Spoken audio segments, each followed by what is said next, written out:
Ako si Dr. Miguel Santos, isang doktor na dalubhasa sa pag-aalaga ng mga nakatatanda. Sa aking mga taon ng pagsisilbi, marami na akong nakitang mga pasyente na may iba't ibang karamdaman na nauugnay sa kanilang edad. Ngunit may isang bagay na madalas kong napapansin, isang simpleng gawi na hindi pinaghihinalaan ng marami. Naranasan nyo na bang magbukas ng inyong pre-diaper, magsalin ng isang basong gatas, at isipin, ito ay isang simpleng gawi na nakasanayan ko na sa loob ng maraming dekada. Ano naman kaya ang masama rito? Paano kung sabihin ko sa inyo na ang mismong basong iyon, oo, ang pamilyar at nakagiginhawang inumin na iyan ay maaaring tahimik na nagpapabilis ng inyong pagtanda mula sa loob. Pagkatapos ng edad na 65, ang inyong katawan ay nagiging mas sensitibo. Ang mga kasukasuan na dating nagdadala sa inyo ng walang kahirap-hirap ay nagsisimulang manigas. Ang inyong memorya ay maaaring maging mas malabo at ang balanse ay nagiging mas marupok. Ngunit karamihan sa mga senior citizen ay hindi kailanman naghinala na ang gatas na kanilang iniinom tuwing umaga ay maaaring nagpapabilis sa lahat ng ito. Isang kamakailang klinikal na pag-aaral ang nagbunyag ng isang bagay na tunay na nakababahala ang mga nakatatanda na umiinom ng maling uri ng gatas ay may higit sa 50% na mas mataas na panganib ng pagkabali ng buto, pagkawala ng memorya at nakatagong pamamaga. Ito ay hindi lamang isang estadistika. Ito ay isang panggising sa katotohanan. Kita nyo, ang gatas ay hindi na tulad ng dati. Ang ilang uri ngayon ay nag-aambag sa marupok na buto, namamagang kasukasuan, at maging sa malabong pag-iisip. Ngunit narito ang magandang balita, hindi lahat ng gatas ay nakakasama. Sa katunayan, ang ilang uri ng gatas na maingat na pinili ay maaaring baligtarin ang pinsalang iyon, patibayin ang inyong mga buto, patalasin ang inyong isipan, at protektahan ang inyong tiyan. Kaya ngayon, hindi lang ako magbibigay sa inyo ng isa na namang listahan ng pagkain. Ibibigay ko sa inyo ang isang plano na batay sa matibay na agham ng 4 na gatas na dapat ninyong simulang inumin pagkatapos ng edad 60 at 4 na dapat ninyong iwasan kaagad, gaano man ito kapamilyar o tila malusog. 4 na gatas na dapat inumin paglampas ng edad 65. Magsimula tayo sa unang gatas na dapat ninyong inumin. At hindi ito uso o may magarbong marketing. Ngunit maaaring ito ang pinaka hindi napapansing gatas na nagpapagaling ng buto at nagpapakalma sa tiyan para sa mga taong higit sa 65. Panahon na upang muling tuklasin ang gatas ng kambing. 1. Gatas ng kambing, goat's milk. Kung hindi ninyo kailanman binigyan ng pansin ang gatas ng kambing, hindi kayo nag-iisa. Sa Pilipinas, matagal nang nangingibabaw ang gatas ng baka. Ngunit para sa mga nakatatandang higit sa 75, ang dating paborito ay maaaring mas nakakasama kaysa nakabubuti. Habang ang gatas ng kambing ay tahimik na nasa isang tabi, nag-aalok ito ng mga benepisyo na maaaring magbago ng inyong kalusugan sa paraang hindi napapansin ng karamihan. Hayaan ninyong ipaliwanag ko kung bakit. Habang tayo ay tumatanda, ang ating sistema ng panunaw ay nagiging mas sensitibo. Ang mga pagkaing dati nating kinakain nang walang problema ay maaaring magdulot na ngayon ng pag-bloated discomfort o indigestion. Ito ay lalong totoo sa tradisyonal na gatas ng baka na naglalaman ng isang uri ng protina na tinatawag na A1 casein, isang kilalang sanhi ng pamamaga at iritasyon sa tiyan sa mga matatanda. Sa kabilang banda, ang gatas ng kambing ay naglalaman ng karamihang A2 casein na mas banayad na pinoproseso ng inyong katawan. Dahil dito, hindi lamang ito mas madaling tunawin, kundi mas maliit din ang posibilidad na magdulot ng uri ng nakatagong pamamaga na nag-aambag sa sakit ng kasukasuan, pagkapagod o pagkalito ng isip. Sa isang pag-aaral sa Britanya, ang mga nakatatanda na pinalitan ang gatas ng baka ng gatas ng kambing sa loob lamang ng 8 linggo ay nakaranas ng 26% na pagbaba sa mga marker ng pamamaga sa tiyan. Hindi lang sila gumaan ang pakiramdam, malinaw na tumutugon ang kanilang mga katawan sa antas ng selular. Ngunit ang panunaw ay hindi ang tanging benepisyo. Ang gatas ng kambing ay mayaman sa bioavailable na calcium at phosphorus, dalawang mineral na lalong nagiging mahalaga habang bumababa ang densidad ng buto. Naglalaman din ito ng zinc na mahalaga para sa paggaling at depensa ng immune system at isang bagay na nakakalimutan ng marami, selenium. Sinusuportahan ng mineral na ito ang kalusugan ng thyroid at tumutulong sa pag-regulate ng mood at enerhiya. At alam nyo ba, maraming matatanda ang hindi namamalayan na sila ay kulang dito.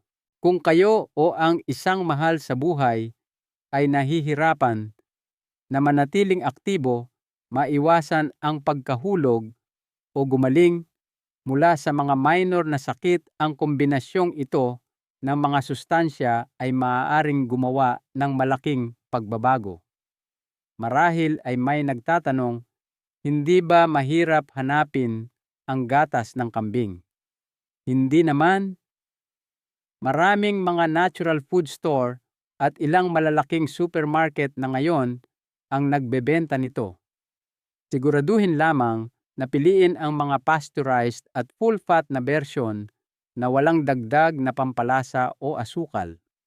Iwasan ang uri na ultra-pasteurized na nawawalan ng maraming natural na halaga dahil sa mataas na temperatura ng pagproseso. Ang sanging dish, ang isang mainit na baso ng gatas ng kambing bago matulog, marahil ay may kaunting kanela o luyang dilaw, ay maaaring maging parehong nakagiginhawa at nakapagpapagaling.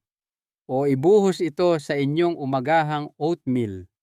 Ang malapot nitong texture at banayad na katangian ay ginagawa itong perpektong kasama para sa tumatandang panunaw at marurupok na buto. 2. Almond milk, walang asukal at pinatibay ng sustansya. Yung mga plant-based milk ay sumikat ng husto sa nakalipas na dekada, ngunit hindi lahat ng ito ay pantay-pantay, lalo na pagdating sa kalusugan ng mga senior. Sa mga opsyon, may isang tahimik na namumukod-tangi para sa mga nakatatandang nakikipagbuno sa arthritis, mataas na blood sugar o talamak na pamamaga, ang unsweetened at calcium-fortified na almond milk. Hayaan ninyong maging napaka-espesipiko ako rito. Hindi natin pinag-uusapan ang mga matatamis at artipisyal na pinalalasang bersyon sa mga istante ng supermarket. Ang kailangan ng inyong katawan ay ang plain, walang asukal na almond milk na pinatibay ng calcium, vitamin D at kung maaari, magnesium. Bakit? Dahil ang tatlong ito ang bumubuo sa pundasyon ng lakas ng buto, paggana ng nerbiyos at kontrol sa kalamnan, 3 bagay na nagsisimulang mawala pagkatapos ng edad 60 mo. Ang almond milk ay natural na walang lactose, casein at kolesterol. Napakababa rin nito sa carbohydrates na nangangahulugang hindi nito biglang itataas ang inyong blood sugar, magpaparamdam sa inyo ng kabagalan o magpapataba sa tiyan tulad ng ilang produktong gatas. Para sa mga nakatatandang namamahala ng diabetes o insulin resistance, ito ay isang malaking tulong. Isang klinikal na pag-aaral noong 2021 ang nagpakita ng isang bagay na kapansin-pansin ang mga nakatatanda na pinalitan ang gatas ng baka ng fortified na almond milk sa loob lamang ng 10 linggo ay nakaranas ng 32% na pagbawas sa paninigas ng kasukasuan at mas matatag na blood sugar sa buong araw. Ang mga ito ay hindi malabong mga wellness claim. Ito ay mga pisyolohikal na pagbabago na direktang nakakaapekto sa inyong pang-araw-araw na ginhawa at kalayaan. Ngayon, pag-usapan natin ang isang bagay na hindi napapansin ng marami, vitamina E. Ang almond milk ay isa sa iilang plant-based milk na natural na mayaman dito. Ang fat-soluble na antioxidant na ito ay may malakas na papel sa pagprotekta sa inyong utak at pagbabawas ng oxidative stress, isang pangunahing sanhi ng pagkawala ng memorya na nauugnay sa edad.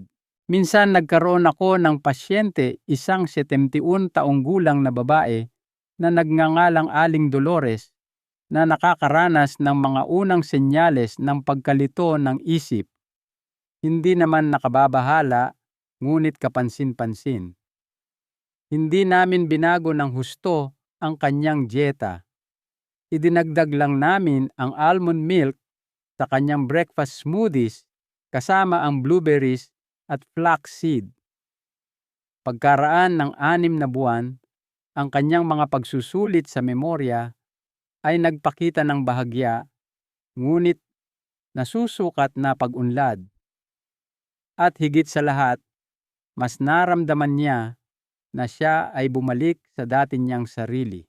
Para masulit ang mga benepisyo ng almond milk, narito ang ilang simpleng paraan para i-enjoy ito.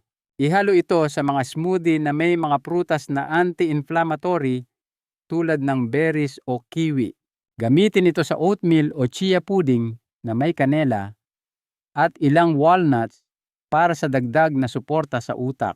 O simpleng inumin ito ng malamig kasama ang isang dakok ng almonds para sa isang magaan at masustansyang merienda.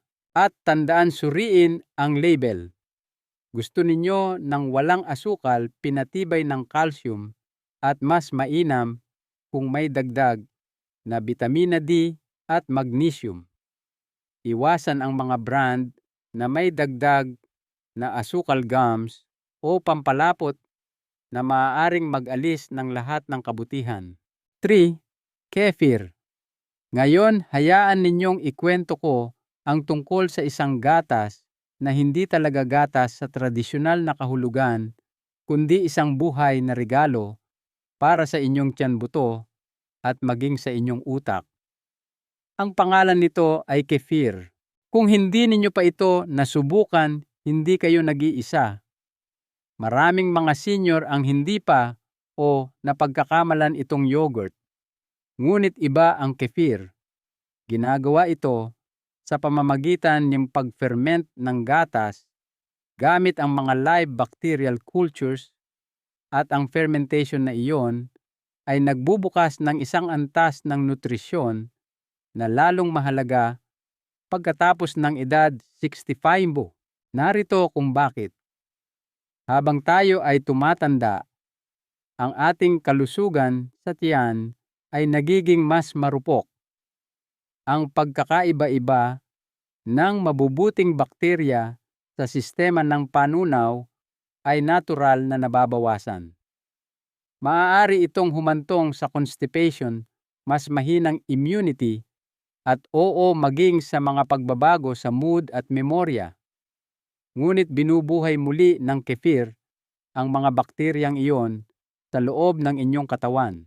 Isang pag-aaral noong 2020 sa Frontiers in Aging Neuroscience ang sumunod sa mga nakatatanda na umiinom ng kefir araw-araw sa loob ng 2 linggo.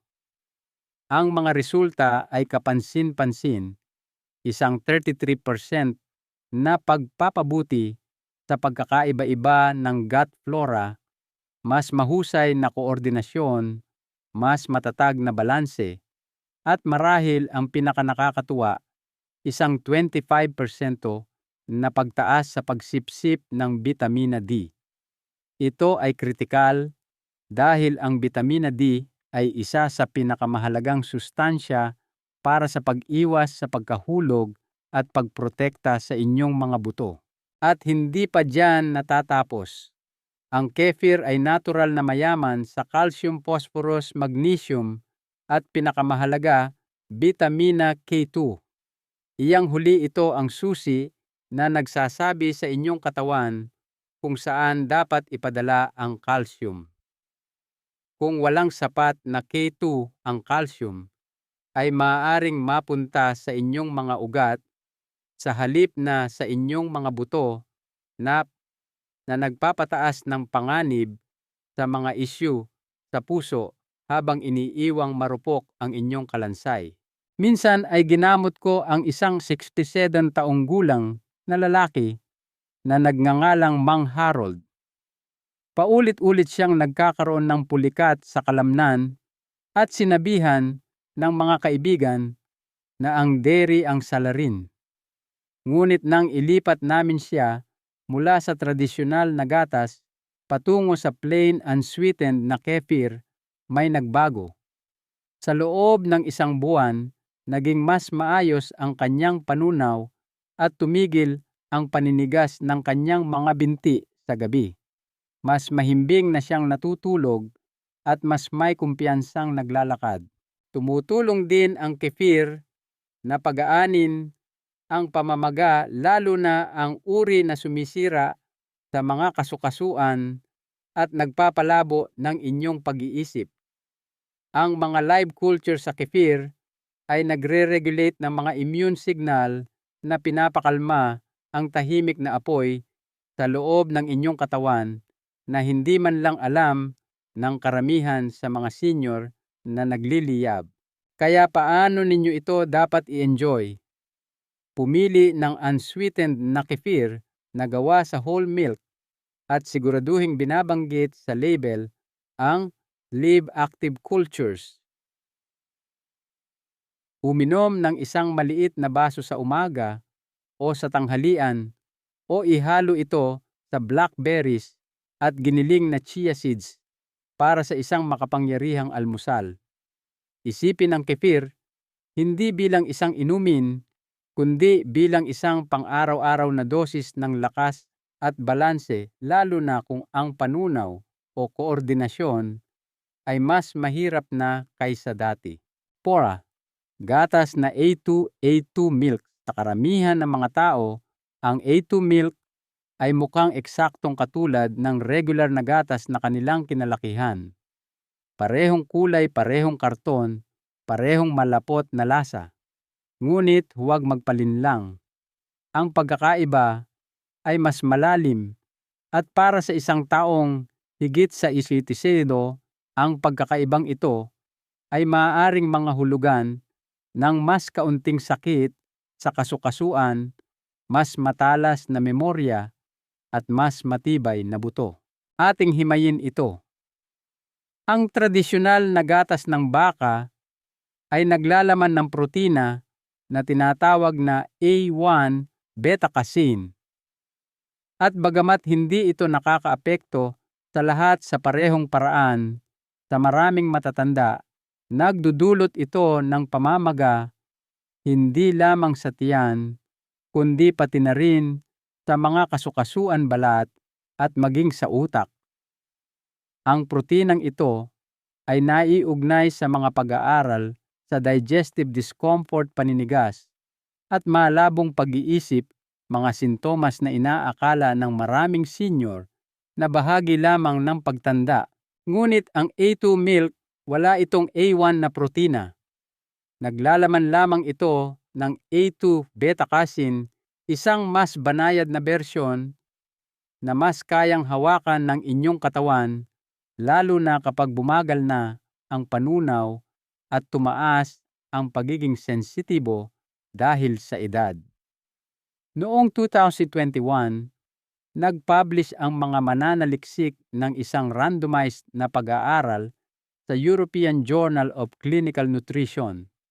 Nakita sa mga matatanda na lumipat sa A2 milk ang isang 64% na pagbawas sa mga sintomas sa panunaw, mas mahusay na pagsipsip ng calcium at maging mga pagpapabuti sa kalinawan ng isip at flexibility ng kasukasuan, lahat sa loob lamang ng 2 buwan. Bakit? Dahil hindi na nilalabanan ng kanilang katawan ang mismong gatas na dapat sanang nagpapalusog sa kanila. Narito ang pinakamagandang bahagi na pananatili ng A2 milk, ang lahat ng magagandang bagay ng tradisyonal na gatas: protina, calcium, vitamina D, vitamina B12 at malusog na taba, ngunit walang kasamang epekto ng pamamaga mula sa A1 casein. Ibig sabihin, nakukuha ninyo ang lahat ng kailangan ng inyong buto at utak nang walang bloating paninigas o tahimik na pamamaga na hindi man lang namamalayan ng marami na konektado pala sa kanilang gatas.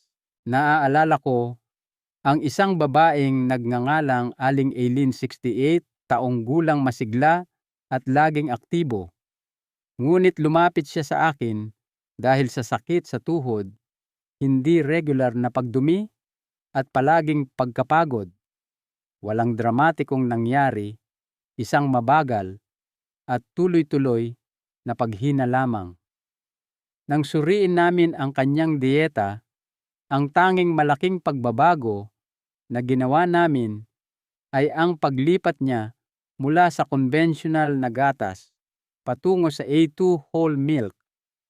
Pagkaraan ng 8 linggo, nabawasan ang sakit sa kanyang tuhod, naging stable ang kanyang panunaw, at sinabi niya sa akin, "Sa wakas, pakiramdam ko ay ako na ulit ang dati." Kaya paano ninyo masusulit ang A2 milk? Una, hanapin ang full-fat na A2 milk, mas mainam kung mula sa mga bakang pinapakain na damo, grass-fed kung posible. Ang fat content ay tumutulong sa inyong katawan na sipsipin ang mga fat-soluble na bitamina tulad ng D at K2 na mahalaga para sa kalusugan ng kasukasuan at metabolismo ng calcium. Iwasan ang mga may lasa o ultra-pasteurized na uri. Ang mga ito ay maaaring mukhang maginhawa, ngunit ang sobrang init sa pagproseso ay maaaring sumira sa mismong mga sustansya na kailangan ng inyong katawan. Gamitin ang A2 milk tulad ng paggamit ninyo sa regular na gatas. Ibuhos ito sa steel cut oats, ihalo sa mga fruit smoothie o painitin ng bahagya kasama ng luyang dilaw para sa isang golden milk bago matulog. Huwag itong isipin bilang isang pamalit. Ito ay isang upgrade, isa na kikilalanin, tatanggapin at gagamitin ng inyong katawan ng walang pagtutol. 4 na gatas na dapat iwasan. Ngayon, pag-usapan naman natin ang kabilang panig ng kwento, mga gatas na tila hindi nakakasama, ngunit tahimik na nag-aambag sa pamamaga, bigla ang pagtaas ng blood sugar at maging sa pinabilis na pagtanda. Magsimula tayo sa unang gatas na dapat ninyong pag-ingatan. Isang na nagpapanggap na malusog, ngunit kabaligtaran pala. 1. Almond milk na may asukal. Sweetened almond milk. Maaaring tingnan ninyo ang karton at isipin, malusog ito, di ba plant-based, walang dairy at masarap? Ngunit sa likod ng malambot at manamis-namis na lasa na iyon, ay may isang bagay na hindi pinaghihinalaan ng karamihan sa mga taong higit sa aspin-tipig dagdag na asukal at medyo marami nito. Kita nyo, ang almond milk mismo ay maaaring maging isang kamangha-manghang pagpipilian na pag-usapan na natin iyan. Ngunit sa sandaling pumasok sa eksena ang mga sugar syrup at pampalasa, nawawala ang pagiging malusog nito. Ang problema ay ito. Karamihan sa mga komersyal na sweetened almond milk ay naglalaman ng cane sugar fructose o agave syrup, mga sangkap na maaaring mukhang hindi nakakasama, ngunit sa tumatandang katawan, nagsisimula sila ng isang chain reaction. Tumaas ang blood sugar, lumalala ang pamamaga, naiipon ang taba sa paligid ng tiyan, at ang inyong enerhiya biglang bumabagsak. Isang pag-aaral noong 2022 sa Journal of Endocrinology and Aging ang natuklasan na ang mga nakatatanda na regular na umiinom ng mga sweetened na plant milk ay may 13% na mas mataas na panganib ng insulin resistance. Mas malamang din silang makaranas ng pagtaba sa gitnang bahagi ng katawan at pagkapagod ng isip, dalawang bagay na tahimik na umuubos ng inyong lakas, kumpiyansa at kakayahang gumalaw. Bigyan ko kayo ng isang totoong halimbawa. Minsan ay nakilala ko ang isang retiradong guro, si Ginang Clara, 72 taong gulang.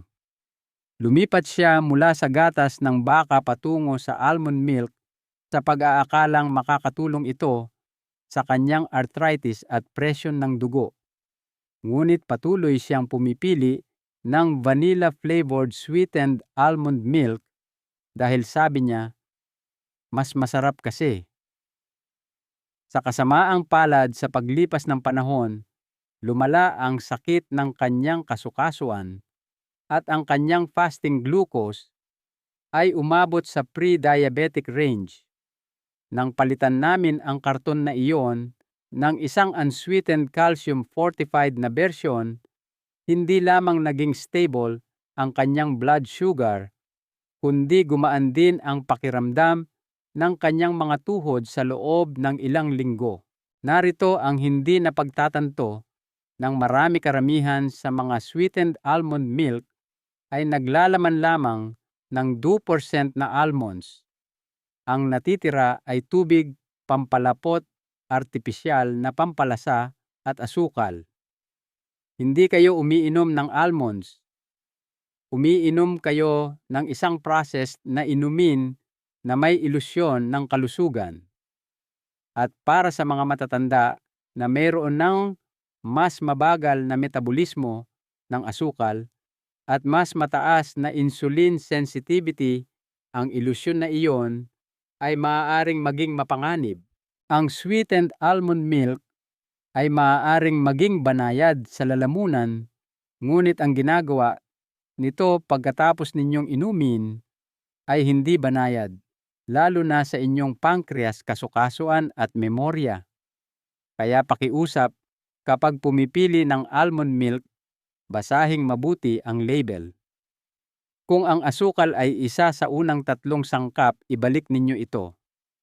Magpapasalamat ang inyong mga buto, utak at puso. Total 2, oat milk na hindi pinatibay ng sustansya, unfortified oat milk. Pag-usapan natin ang oat milk, isang plant-based na gatas na pinupuri dahil sa pagiging maganda para sa puso, eco-friendly at madaling tunawin. At totoo, maaari itong maging ganoon sa ilalim ng tamang kondisyon. Ngunit dito nagiging komplikado ang mga bagay, lalo na para sa atin na higit sa 67. Karamihan sa mga oat milk na ibinebenta ngayon ay hindi pinatibay ng sustansya, unfortified, na nangangahulugang wala itong mga sustansyang inaasahan ng mga senior upang mapanatili ang kanilang mga buto, kalamnan at enerhiya. At iyon ay isang malaking problema. Maaaring mukhang malapot at masustansya ang oat milk, ngunit sa ilalim nito, madalas itong mataas sa carbohydrates at mababa sa calcium, vitamina D at magnesium, isang triple na kakulangan na naglalagay sa inyong kalansay sa panganib. Sa katunayan, isang pag-aaral noong 2021 sa Journal of Clinical Nutrition in Aging ang sumunod sa mga matatanda na regular na umiinom ng unfortified oat milk. Ang kanilang mga natuklasan isang 31% na mas mataas na rate ng pagkawala ng densidad ng buto, tumaas na pagkapagod, at mas malaking posibilidad ng pagkasayang ng kalamnan. Hindi lang sila nanghula. Natuklasan ng mga mananaliksik na ang phytic acid sa oats ay talagang humaharang sa pagsipsip ng calcium at magnesium, maliban kung ang mga sustansyang iyon ay idinagdag pabalik sa pamamagitan ng fortification. Isipin ninyo iyon. Maaaring umiinom kayo ng isang bagay na mainit at nakagiginhawa, marahil ay pinapalitan ang gatas ng baka na may mabuting intensyon. Ngunit kung ito ay unfortified, mas marami pa itong ninanakaw kaysa sa ibinibigay. Hayaan ninyong ikwento ko si Mang Leonard, isang 29 na taong gulang na lalaki na lumapit sa akin dahil sa patuloy na pagkapagod at marurupok na kuko. Lumipat siya ng buo sa oat milk matapos isuko ang gatas ng baka dahil sa bloating. Ngunit hindi niya namalayan na ang bersyon na ginagamit niya organiko, ngunit unfortified, ay halos walang inaalok na calcium o vitamina D.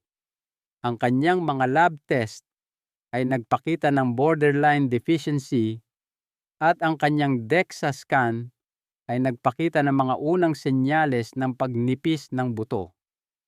Idinagdag namin pabalik ang mga fortified na pinagkukunan hindi lamang sa pamamagitan ng mga suplemento, kundi sa pamamagitan ng fortified na plant-based milk. Pagkaraan ng 3 buwan, bumuti ang kanyang enerhiya at gayon din ang kanyang mga antas ng calcium. Isa pang alalahanin, sa komersyal na oat milk, mga additives. Maraming brand ang naglalaman ng mga langis, emulsifier at stabilizer para maging shelf-stable at mas masarap. Ang mga sangkap na ito ay maaaring makairita sa lining ng digestive system, lalo na sa mga senior na may reflux IBS o mabagal na pagtunaw. Ang nagsimula bilang isang banayad na opsyon ay maaaring mabilis na humantong sa bloating gas at pagkawala ng gana sa pagkain, lahat ng bagay na tahimik na humahantong sa malnutrisyon at karagdagang pagkawala ng kalamnan. Kaya kung mahilig kayo sa oat milk at marami ang may gusto nito, narito ang aking rekomendasyon: hanapin ang isang bersyon na walang asukal, pinatibay ng hindi bababa sa 25% ng pang-araw-araw na halaga ng calcium at vitamina D at walang mga canola oil or synthetic stabilizer. Kung hindi malinaw na binabanggit sa label ang mga sustansyang iyon, ito ay matamis na tubig oat lamang na nagkukunwari. At pagkatapos ng 65, wala kayong oras na sayangin sa mga walang lamang calorie. bawat kagat, bawat higop ay kailangang magpalakas sa inyo, hindi tahimik na sumisira sa inyo. 3. Flavored na gatas na walang lactose. Flavored lactose-free milk. Marahil ay nakita na ninyo sila sa dairy aisle mga karton na may etiketang lactose-free, madalas na may mga kaakit-akit na lasa tulad ng vanilla strawberry o chocolate. At kung nakaranas na kayo ng gas bloating o discomfort mula sa regular na gatas, maaaring naisip ninyo, perpekto sa wakas, gatas na ma-enjoy ko ulit. Ngunit narito ang katotohanan, at ito ay isang bagay na iilan lang sa mga senior ang nakakaalam. Ang flavored na lactose-free milk ay maaaring isa sa mga pinaka-mapanlinlang na produkto para sa tumatandang katawan. Oo, inaalis nito ang lactose, ang asukal sa gatas na nahihirapang tunawin ng maraming tao. Ngunit pinapalitan ito ng isang bagay na mas masahol pa, dagdag na asukal, sintetikong pampalasa, at mababang kalidad na mga langis na tahimik na nagpapataas ng pamamaga, insulin resistance, at pagtaas ng timbang, lalo na kapag higit na kayo sa 65, kung kailan mas mabagal na pinoproseso ng inyong katawan ang asukal at taba. Isang pag-aaral noong 2022 na inilathala sa Journal of Gerontological Nutrition ang sumubaybay sa mga nakatatanda na regular na umiinom ng flavored lactose-free milk. Ang mga natuklasan ay nakakagulat. Ang mga individual na ito ay may 40% na mas mataas na antas ng fasting insulin at mas maraming nadagdag na taba sa tiyan sa loob ng 6 na buwang panahon kahit na hindi tumaas ang kabuuang calorie, ang salarin, ang asukal. Karamihan sa mga flavored na bersyon ay naglalaman ng 8 hanggang 14 na gramo ng dagdag na asukal kada baso. Katumbas yon ng pagdaragdag ng 3 kutsaritang asukal sa bawat baso. Sa paglipas ng panahon, maaari itong magpakain sa taba sa tiyan, mag-promote ng pagkapagod, at mag-ambag pa sa mga isyu sa memorya, lalo na sa mga utak na vulnerable na sa paghina dahil sa edad. Ngunit hindi pa diyan natatapos. Marami sa mga produktong ito ay naglalaman din ng mga artipisyal na pampatamis tulad ng sucralose o mga emulsifier tulad ng carrageenan na parehong naiugnay sa pagkagambala sa gut microbiome imbalance sa thyroid at maging sa pagsiklab ng sakit sa kasukasuan sa mga sensitibong individual. Nakakadurog ng puso, isang produkto na idinisenyo para sa mas madaling panunaw ay nagtatapos na gumagawa ng pinsala kung saan dapat sana ito tumutulong. Naaalala ko si Aling Susan, isang 70 taong gulang na dating librarian. 2 taon na siyang bumibili ng chocolate lactose-free milk sa pag-aakalang mabuti ito para sa kanya dahil nakakatulong ito sa kanyang tiyan. Ngunit hindi niya rin maintindihan kung bakit lumalala ang kanyang arthritis at kung bakit hindi mag-stabilize ang kanyang blood sugar. Nang suriin namin ang kanyang nutrisyon at inalis niya ang isang inuming iyon, nagsimulang gumaan ang kanyang mga sintomas sa loob lamang ng 1 buwan. Kaya ano ang dapat ninyong gawin kung kayo ay lactose intolerant? Ang unflavored, unsweetened na lactose-free milk ay isang disenteng option pa rin. Napananatili nito ang mga benepisyo ng calcium at protina ng gatas nang walang biglaang pagtaas ng asukal. Ngunit kung ang label ay nagsasabing chocolate, vanilla, o strawberry at ang asukal ay nakalista sa unang 3 sangkap, ibalik ninyo ito. Ang mga inuming ito ay maaaring mukhang inosente kahit na nakakapresko, ngunit sa likod ng tamis ay may totoong panganib, isang panganib sa inyong mga kasukasuan, blood sugar at enerhiya. Karapat-dapat kayo sa gatas na nagpapalusog, hindi nanlilinlang. 4. Ultra-pasteurized na conventional na gatas ng baka. Ito ay maaaring makagulat sa inyo o kahit na maging medyo personal dahil ito ang gatas na kinalakihan ng marami sa atin. Ang parehong gatas na ibinubuhos sa ating cereal noong mga bata pa tayo, inihahain sa mga paaralan at nakalagay ngayon sa milyon-milyong pre-diaper sa buong bansa, ang ultra-pasteurized na conventional na gatas ng baka. Ngunit kung kayo ay higit sa ipintuo, ang pag-inom nito araw-araw ay maaaring mas nakakasama kaysa nakabubuti. Hayaan ninyong ipaliwanag ko kung bakit. Karamihan sa gatas ng baka sa merkado ay nagmumula sa mga baka na gumagawa ng protina na tinatawag na 1-beta-casein. Ang protinang ito ay naiugnay sa sunod-sunod na pag-aaral sa tumaas na pamamaga, iritasyon sa tiyan at maging sa paghina ng pag-iisip sa mga matatanda. Hindi dahil sa kulang sa sustansya ang gatas.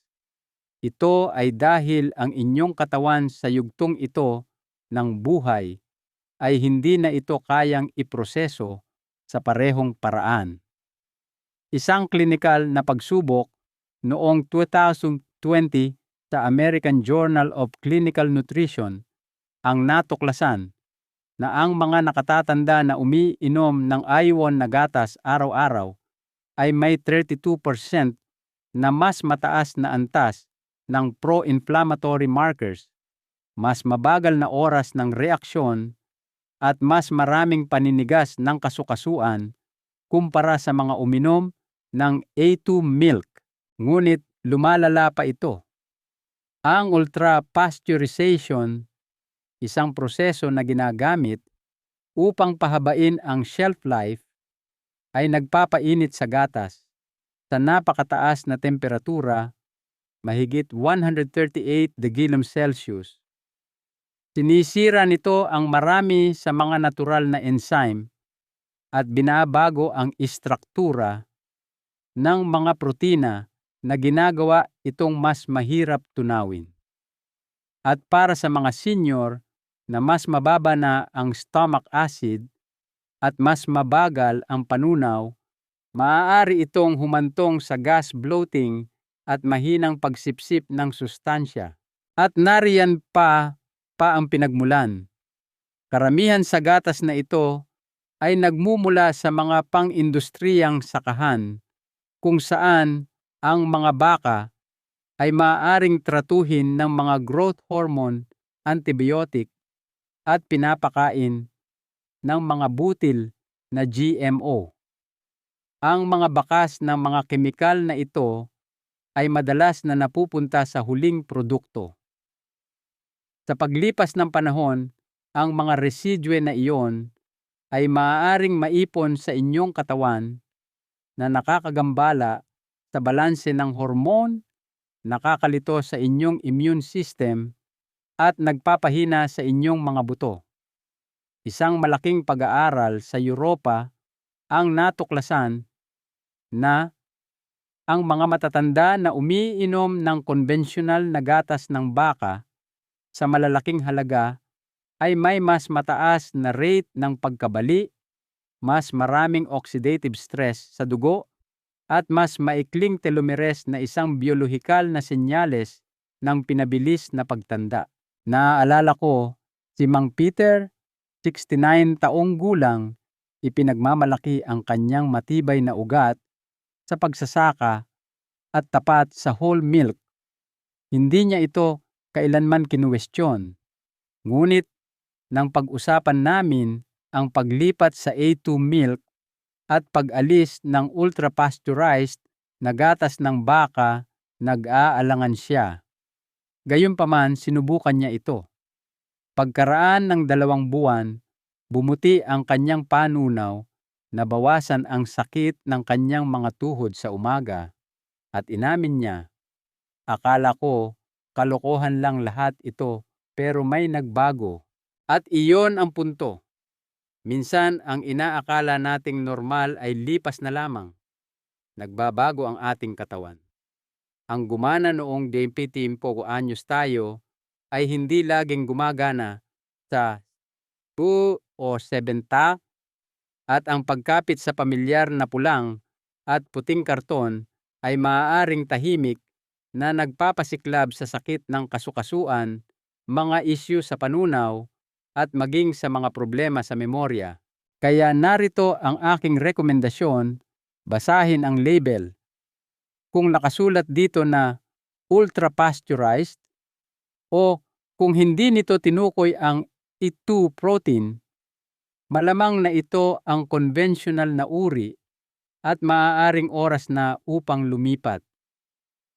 Ang inyong mga buto, utak at panunaw ay hindi humihingi ng marahas na pagbabago. Humihingi sila ng mas matalinong mga pagpipilian. At madalas isang simpleng paglipat lang ay maaaring magbago sa buong direksyon ng inyong kalusugan. Ang iyong huling mensahe. Sandali pag-isipan ninyo ang baso ng gatas na iyon na inyong ibinubuhos sa inyong cereal tuwing umaga o inihahalo sa inyong smoothies o iniinom bago matulog para sa kaginhawahan. Maaaring mukha itong maliit na bagay, isang rutina lamang, isang bagay na pamilyar, isang bagay na ginagawa ninyo sa loob ng maraming taon ng walang gaanong pag-iisip. Ngunit pagkatapos ng istimimaw ang mga maliliit na desisyon na ito ay nagsisimulang magdala ng mas malaking bigat. Dahil ang inyong iniinom ay hindi lamang tungkol sa pagpawi ng uhaw. Ito ay tungkol sa kung ano ang sinisip-sip ng inyong mga buto. Ito ay tungkol sa kung ano ang napananatili ng inyong utak.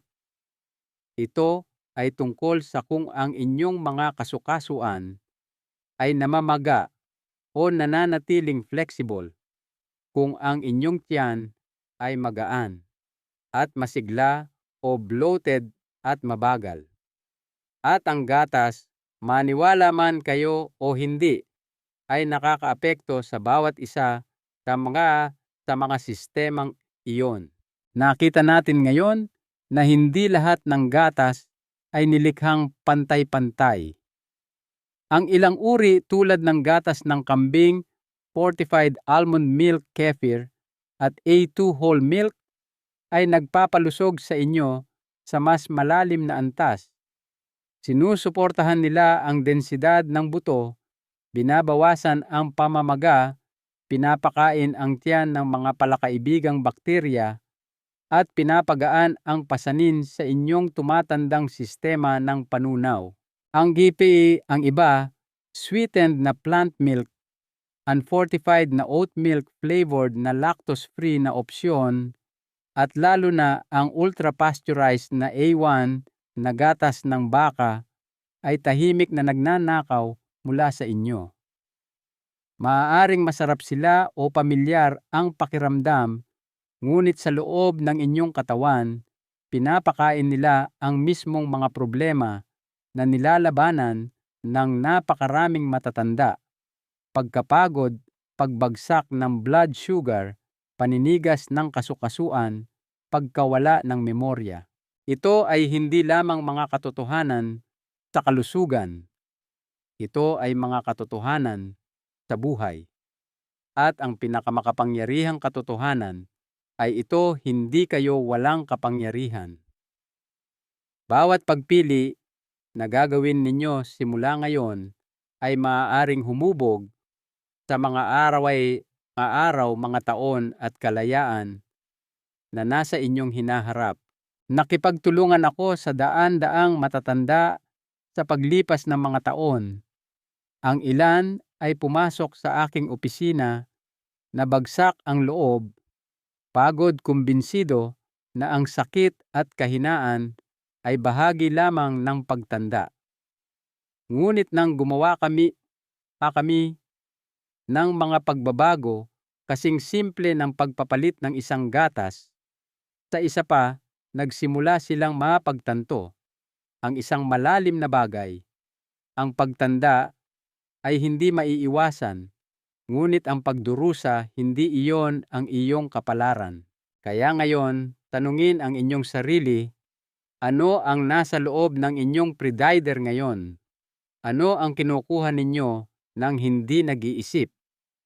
At nakakatulong ba ito sa inyo na manatiling tuwid, malakas at matatag, o dahan-dahan itong sumisira sa kalusugan na buong buhay ninyong pinaghirapang protektahan?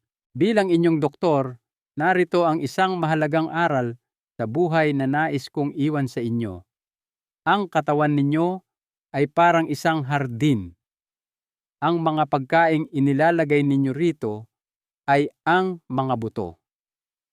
Maaari kayong magtanim ng mga buto ng lakas kalinawan at sigla, o maaari kayong magtanim ng mga buto ng sakit at panghihina. Huwag kailanman maliitin ang kapangyarihan ng isang maliit na buto o isang basong gatas.